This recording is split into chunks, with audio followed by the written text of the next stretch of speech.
নমস্কার।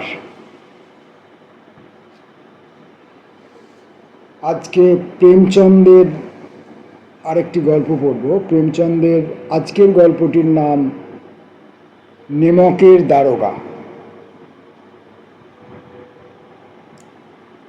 যখন নতুন লবণ দপ্তর খোলা হলো আর বিধি দত্ত এই প্রাকৃতিক সম্পদ ব্যবহার করা নিষিদ্ধ বলে জারি করা হলো, তখন লোকেও লুকিয়ে চুরিয়ে নুনের কারবার শুরু করে দিল। নানা ধরনের ছলচাতুরির সূত্রপাত হলো। কেউ ঘুষ দিয়ে, কেউ চালাকি করে কাজ হাসিল করতে লাগলো। আমলাদের পোয়া বাড়ো। পাটোয়ারিগিরি মান সম্মানের কাজ ছেড়ে ছুড়ে অনেকেই এই বিভাগের বরকন্দাজ হয়ে বসল।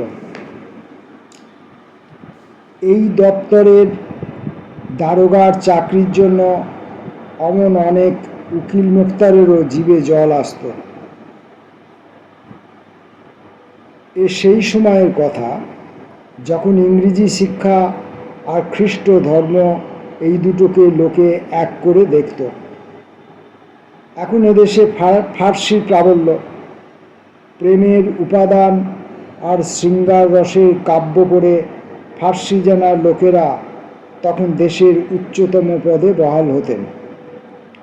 মুন্সি বংশীধরও তাই জুলেখার বিরহ বৃত্তান্ত সমাপ্ত করে নল নীলের যুদ্ধ কিংবা আমেরিকা আবিষ্কারের তুলনায় মজনু বা ফরহাদের প্রেম কাহিনীকে অধিক গুরুত্ব দিতে শিখে এবার রোজগারের সন্ধানে বেরোলেন।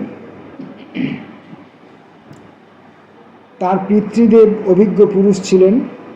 ছেলেকে বোঝালেন, বাবা, সংসারের দশা তো দেখতেই পাচ্ছ, ঋণের বোঝায় ডুবে রয়েছে। মেয়েগুলো যেন ঘাস পাতার মতন রোজ বেড়ে চলেছে। আর আমার কথা তো ছেড়েই দাও, ঝড়ে পড়া গাছ, আজ আছি কাল নেই। এখন তুমিই হলে বাড়ির আশা ভরসা। চাকরি সে চাকরি, চাকরিতে পদমর্যাদার কথা মোটেই ভেবো না। চাকরি হলো পীরের দরগা। চোখ কান খোলা রাখবে, এমন চাকরি খুঁজবে যাতে 2 পয়সার উপরি আয় হয়। মাস মাইনে পূর্ণিমার চাঁদ, মাসে একদিনই চোখে দেখা যায়, তারপর দিনে দিনে কমতে কমতে লোক পেয়ে যায়। আর উপরি হলো বহমান স্রোত, যাতে সবসময় তেষ্টা মেটে। বেতন দেয় মানুষে, তাই তাতে বৃদ্ধি নেই। উপরি আমদানি ঈশ্বরের করুণার দান, তাই তাতে স্ফীতি আছে, উন্নতি আছে। তুমি স্বয়ং কৃতবিদ্য ছেলে, তোমাকে আমি কি বোঝাবো? এসব বিষয়ে বিবেক বুদ্ধি বড় প্রয়োজনীয় বস্তু। মানুষকে দেখবে, তার প্রয়োজন বুঝতে চেষ্টা করবে, আর সুযোগের সদ্ব্যবহার করবে।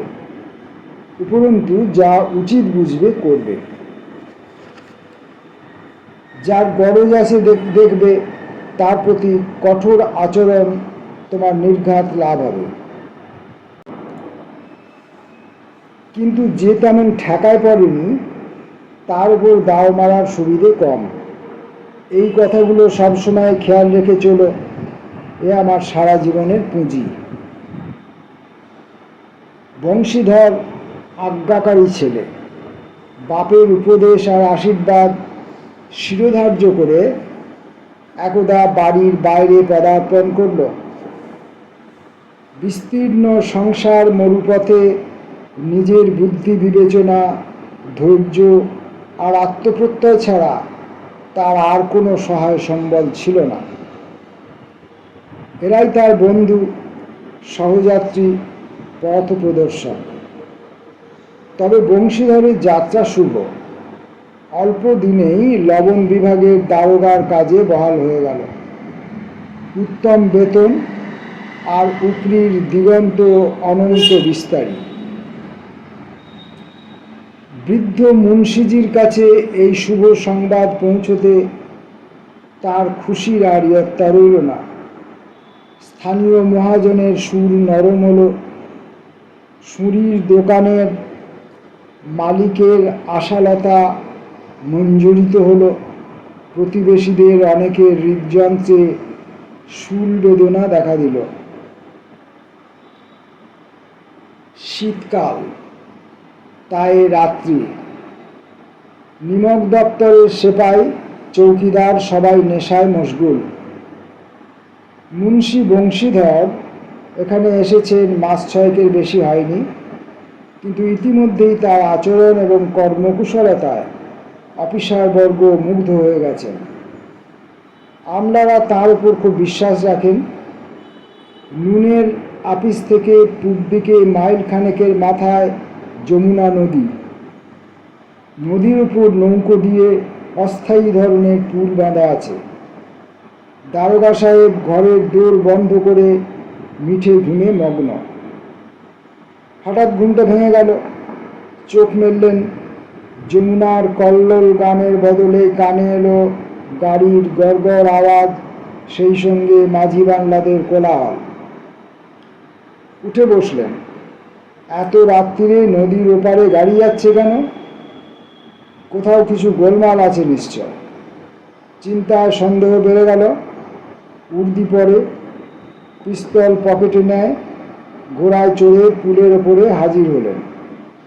গরুর গাড়ির এক দীর্ঘ সারি পুল পার হয়ে ওপারে যাচ্ছিল। দারোগা চড়া সুরে প্রশ্ন করলেন, কার গাড়ি?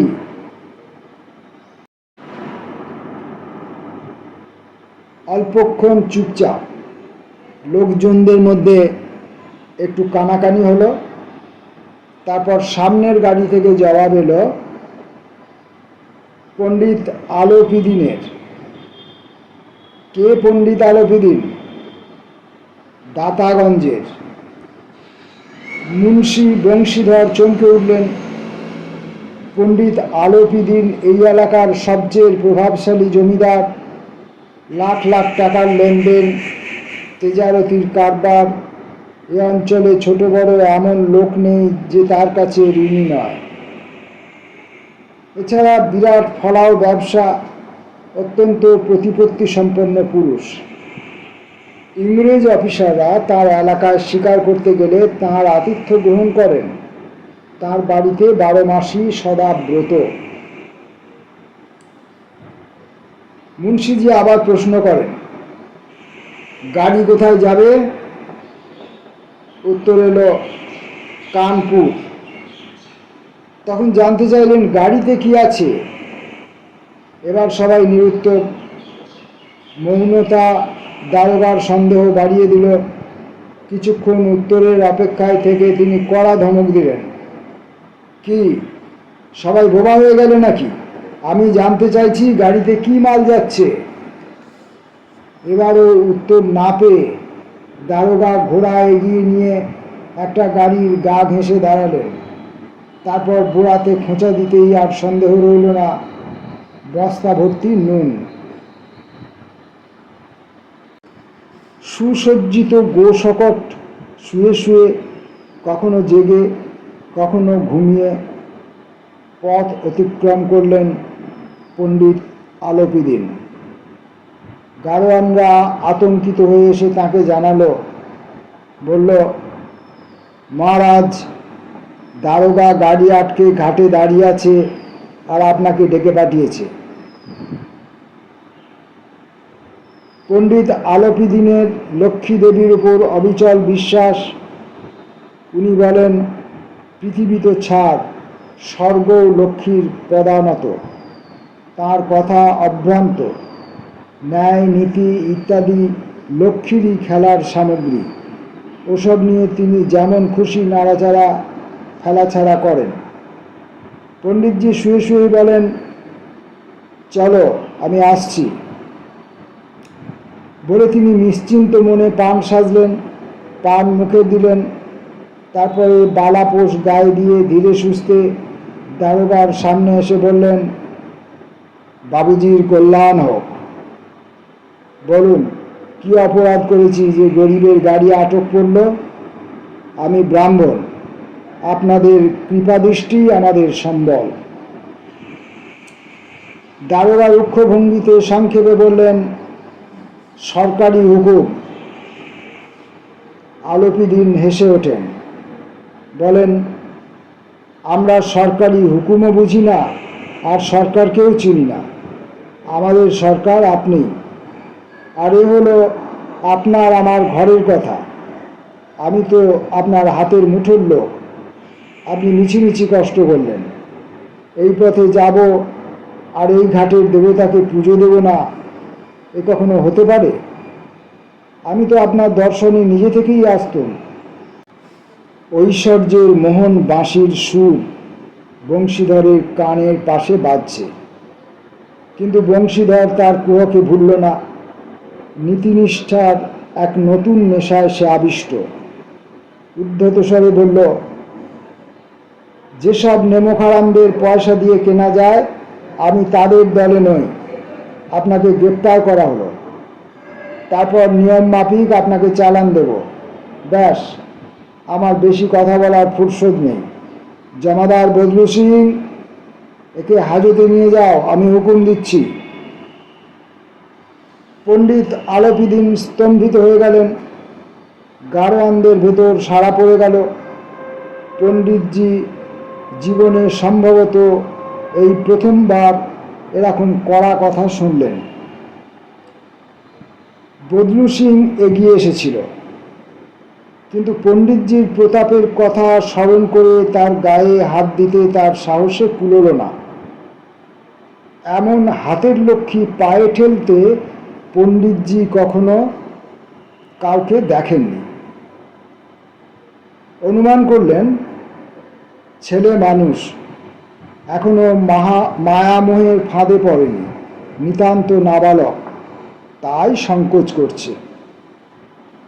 তিনি অত্যন্ত দীনভাবে বললেন, বাবু সাহেব, এমন করবেন না, তাহলে আমি একেবারে ধুলোয় মিশে যাব।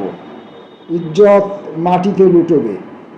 আমায় অপমান করে আপনার তো কোনো লাভ হবে না। আমি আপনার বাইরের লোক নই। বংশীধর কঠোর স্বরে বললে, আমি এসব কথা শুনতে চাই না। পাথর ভেবে যে মাটিতে আলোপিদিন পা রেখেছিলেন, এখন তা ভিজে বালির মতো পায়ের তলা থেকে সরে যাচ্ছে। তার ধন, সম্মান, আভিজাত্যের অহংকারে প্রচণ্ড আঘাত লেগেছে, কিন্তু এখনো মুদ্রার সর্বব্যাপিতার শক্তিতে তার পুরোপুরি আস্থা। নিজের খাজাঞ্চিকে ডেকে বললেন, লালাজি, 1000 টাকার নোট এনে বাবু সাহেবকে ভেট দাও। ওর এখন সিংহের খিদে। বংশীধর উত্তপ্ত হয়ে বললেন, 1000 কেন, লাখ টাকা দিয়েও কেউ আমায় ন্যায়ের পথ থেকে নড়াতে পারবে না।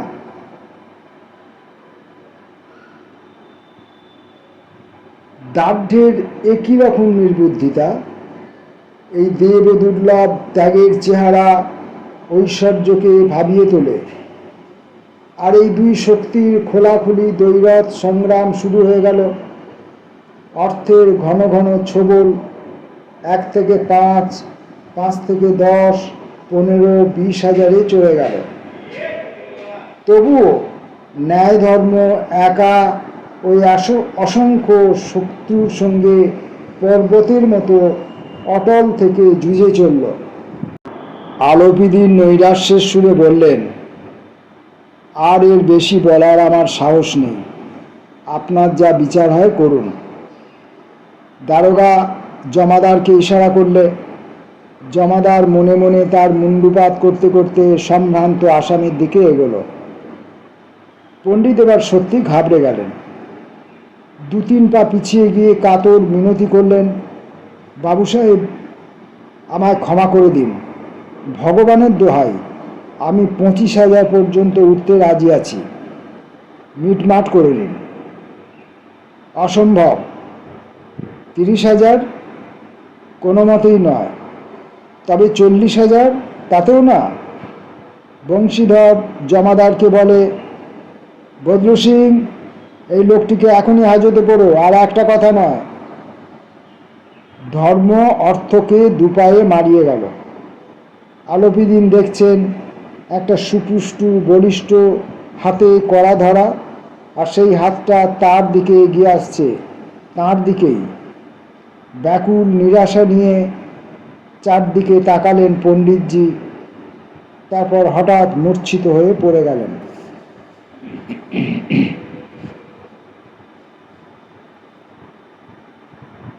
পৃথিবী ঘুমোয়, তার জীব জেগে থাকে। তাই সকাল হতে না হতেই ছেলে বুড়ো সকলের মুখেই জীব নড়তে দেখা গেল। সকলের মুখেই ওই এক কথা, পণ্ডিত আলোপিদিনের কুকীর্তির ওপর হাজার রকম টিকা টিপ্পণী, রাশি রাশি নিন্দাবর্ষণ, যেন ইহ সংসারে আর পাপ তাপ অন্য কোথাও নাই। যেন যা ঘটেছে সেটা একটা বিরল ব্যতিক্রম।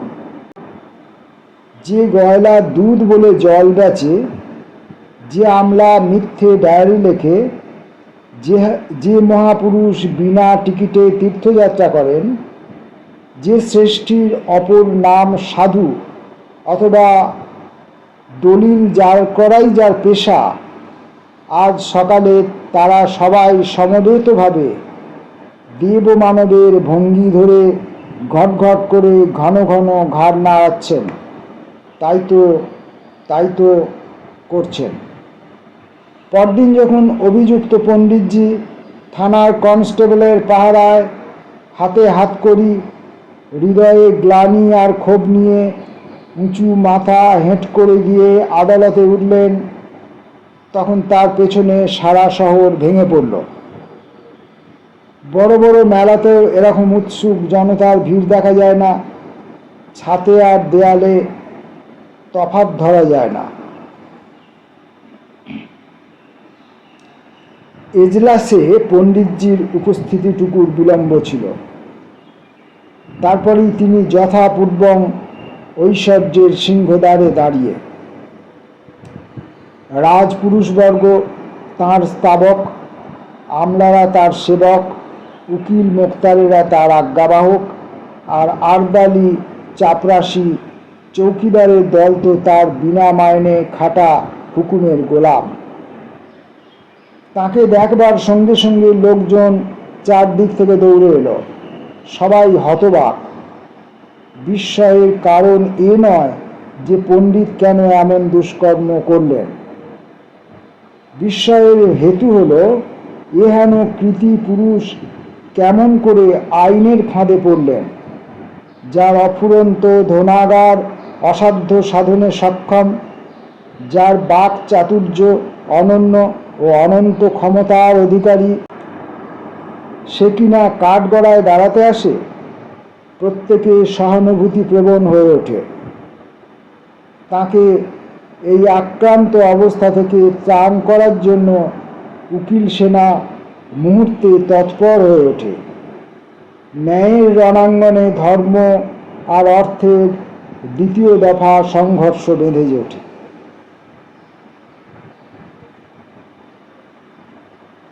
বংশীধর একদিকে চুপচাপ দাঁড়িয়ে। সত্য ছাড়া আর কোনো বল নেই তার, স্পষ্ট ভাষণ ছাড়া নেই কোনো হাতিয়ার। সাক্ষী ছিল, কিন্তু লোভে টলটল করছে।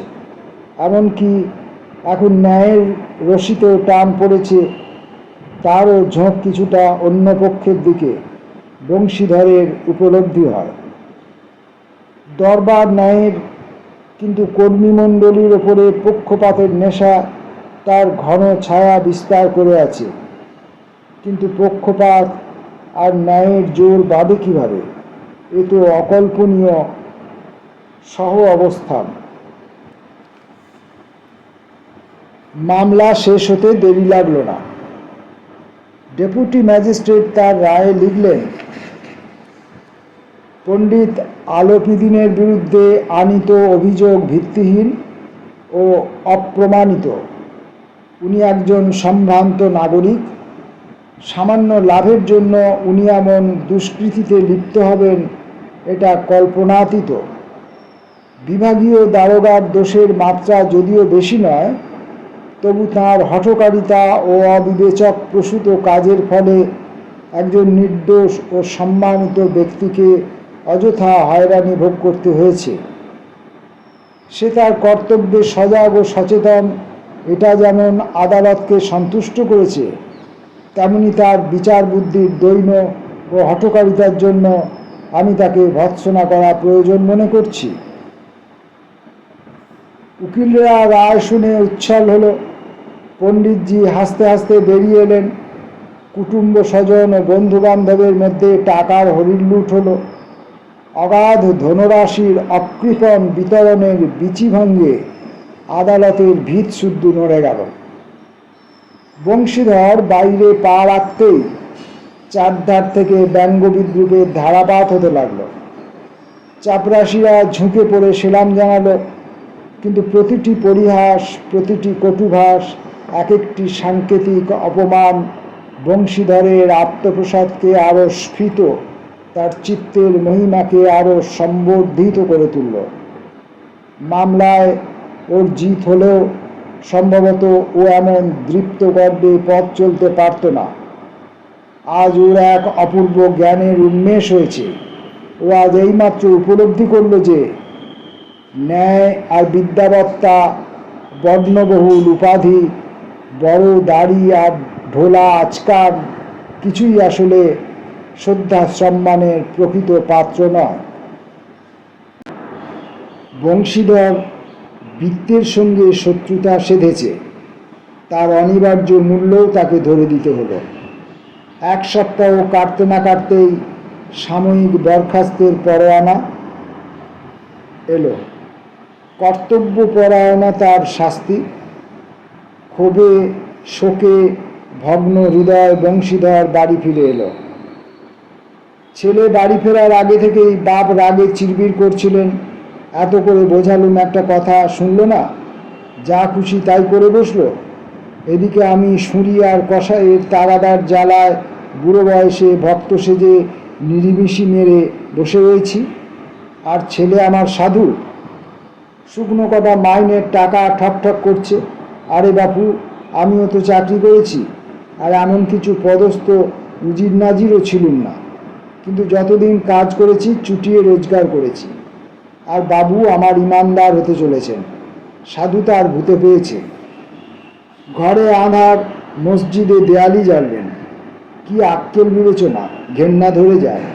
দূর দূর, এদের লেখাপড়া শেখানো পণ্ডশ্রম।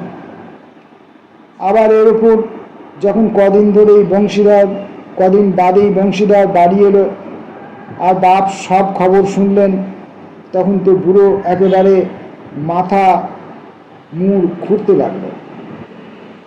বলে, ইচ্ছা করছে এক নোড়ার বাড়িতে তোমার আর আমার দুটো মাথায় ফাটিয়ে ফেলি। তার আফসোস আর হাত কামড়ানো বহুক্ষণ যাবৎ থামে না। যাচ্ছে তাই গালাগালি চলতে থাকে।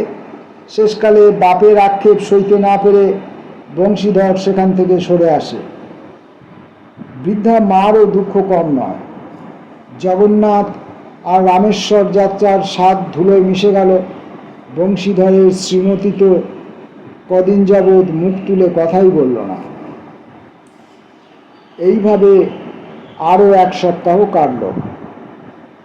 সেদিন সন্ধ্যের সময় বুড়ো মুন্সি বসে বসে রাম নামে মালা জপছেন।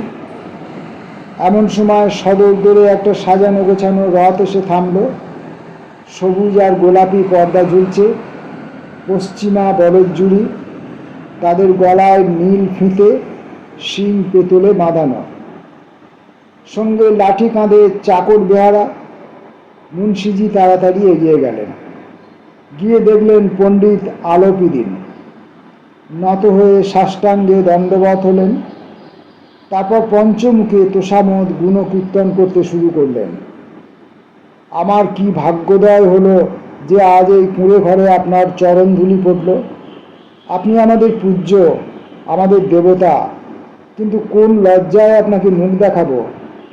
আমার অভাগা অকাল কুষ্মাণ্ড কুপুত্র আমার মুখে কালি মেরে দিয়েছে, নইলে আজ আমার কত আনন্দের দিন যে আপনার আবির্ভাব হয়েছে। কি করব, তাই ভগবানকে বলি, 7 জন্ম নিঃসন্তান রাখুন এমন দুর্মতি সন্তান দেবার চেয়ে। বাধা দিয়ে আলোপিদিন বলেন, না না দাদা, অমন কথা বলবেন না। মুন্সি, এমন কুসন্তানকে আর কি বলবো বলুন। বাৎসল্য মাখা গলায় পণ্ডিতজি বললেন, কুসন্তান আপনি কাকে বলছেন? কুলতিলক বলুন। কীর্তিমান বংশের মুখোজ্জ্বলকারী এমন ধর্মপরায়ণ কটা মানুষ আজ এ সংসারে আছে? আমায় দেখান তো, যে ধর্মের জন্য, ন্যায় নীতির জন্য নিজের সর্বস্ব বিসর্জন দিতে পারে। তারপর বংশীধরের দিকে ফিরে বললেন, দারোগা সাহেব, একে খোসামুদ বলে ভাববেন না। খোসামুদ করার জন্য আমার এত কষ্ট করে আসার দরকার ছিল না। সেদিন রাত্রিরে আপনি আপনার ক্ষমতা বলে আমায় কয়েদ করেছিলেন, আজ স্বেচ্ছায় আপনার কাছে কয়েদ হতে এসেছি। আমি জীবনে হাজার হাজার মান্যগণ্য আমির ওমরা দেখেছি, কয়েক হাজার রাজপুরুষের সঙ্গ করেছি, তাদের সবাইকে আমি টাকা দিয়ে বশ করেছি, আমার কেনা গোলাম বানিয়ে ছেড়েছি। একমাত্র আপনি আমায় হারিয়ে দিয়েছেন, তাই আমায় অনুমতি দিন, আজ আপনার কাছে একটি প্রার্থনা নিয়ে এসেছি। আলোপিদিনকে আসতে দেখে বংশীধর উঠে দাঁড়িয়ে আপ্যায়ন করেছিল, কিন্তু নিজের আত্মসম্ভ্রাম বজায় রেখেই। মনে ভেবেছিল লোকটা তাকে লজ্জা দিয়ে অপদস্থ করতেই এসেছে, তাই ক্ষমা প্রার্থনার ধার দিয়েও যায়নি, বরং বাপের ওই রকম পায়ে তেল মাখানো কথাবার্তা শুনে তার গায়ে জ্বালা ধরে যাচ্ছিল। কিন্তু এখন পণ্ডিতজির কথা শুনে ওর মনের গ্লানি কেটে গেল। পণ্ডিতজির মুখের দিকে চকিত দৃষ্টিতে তাকিয়ে দেখল অকপট সৌজন্যের আভাস। বংশীধরের মন গলে গেল। এবার লজ্জা এসে তার গর্বকে ভাসিয়ে দিল। লজ্জিত কণ্ঠে বললে, এ আপনার উদারতা, আমায় লজ্জা দেবেন না, আমার ঔদ্ধত্য ক্ষমা করবেন। সেদিন যা করেছি কর্তব্যের দায়ে, নইলে এমনিতে আমি আপনার দাস, আপনার আদেশ আমার শিরোধার্য। আলোপিদিন বিনীত স্বরে বলেন, নদীর ধারে সেদিন আপনি আমার প্রার্থনা নামঞ্জুর করেছিলেন, কিন্তু আজ মঞ্জুর করতেই হবে। বংশীধর বলল, আমার কিসের যোগ্যতা, তবু আমার সাধ্যমতো আপনার সেবায় ত্রুটি হবে না। পণ্ডিতজি একটা স্ট্যাম্প লাগানো কাগজ তার সামনে রেখে বললেন, এই পদটি আপনি গ্রহণ করুন আর কাগজে স্বাক্ষর করে দিন। আমি ব্রাহ্মণ, ভিক্ষা না পেলে আপনার দরজা থেকে নড়ব না। মুন্সি বংশীধর কাগজটা পড়ল, কৃতজ্ঞতায় তার চোখে জল এসে গেল। পণ্ডিত আলোপিদিন তাকে তার সমগ্র সম্পত্তির স্থায়ী ম্যানেজার নিযুক্ত করছেন। বার্ষিক বেতন 6,000 টাকা, অতিরিক্ত দৈনিক খরচা আলাদা, যাতায়াতের জন্য ঘোড়া, বাস করার জন্য বাংলো, চাকর পেয়াদা। কম্পিত স্বরে বলে, আপনার উদারতার প্রশংসা ভাষায় ব্যক্ত করব সে সাধ্য নেই, এত উঁচু পদের যোগ্যতাও আমার নেই। আলোপিদিন হেসে বললেন, আমার এখন একটি অযোগ্য লোকেরই নিতান্ত প্রয়োজন ভাই। বংশীধর গম্ভীর হলো, বললে, দেখুন, আমি এমনিতেই আপনার সেবক, আপনার মতো কীর্তিমান সজ্জন পুরুষের সেবা করা আমার সৌভাগ্য, কিন্তু এমন একটা গুরুত্বপূর্ণ কাজের জন্য একজন প্রকৃত গুণবান ও অভিজ্ঞ ব্যক্তি দরকার। আমার সে বিদ্যে নেই, সে বুদ্ধিও নেই, আবার এমন স্বভাবও নয় যে বিদ্যে বুদ্ধির অপূর্ণতা সামলে নেব। কলম দান থেকে কলম বের করে আলোপিদিন বংশীধরের হাতে দিয়ে বললেন, বিদ্যা, বত্তা, অভিজ্ঞতা, কর্মকুশলতা এসব কিছুরই আমার চাহিদা নেই। এসব গুণের মহত্বের পরিচয় আমি ঢের পেয়েছি। আমার সৌভাগ্য, এমন একটি রত্নের সন্ধান আমি পেয়েছি যার কাছে যোগ্যতা বা বিদ্যাবত্তার সব জৌলুস ম্লান হয়ে যায়। এই নিন কলম, বেশি ভাবনা চিন্তা করবেন না, নামটা সই করে দিন। পরমেশ্বরের চরণে প্রার্থনা করি যেন তিনি আপনাকে সারা জীবন সেই নদীর ধারের অনমনীয়, উদ্ধত, কঠোর আর ন্যায়নিষ্ঠ দারোগা করেই রাখেন।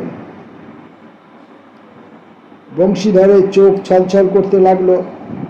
এতটা মহানুভবতা তার হৃদয়ের ছোট পাত্রে ধরছিল না। সে আর একবার পণ্ডিতজির দিকে তাকালো। সে চোখে শ্রদ্ধার নম্র মৌন ভাষা, তারপর কম্পিত হাতে নিযুক্তির স্বীকৃতিপত্রে স্বাক্ষর করে দিল। উৎফুল্ল অন্তরে আলোপিদিন তাকে বুকে জড়িয়ে ধরলেন।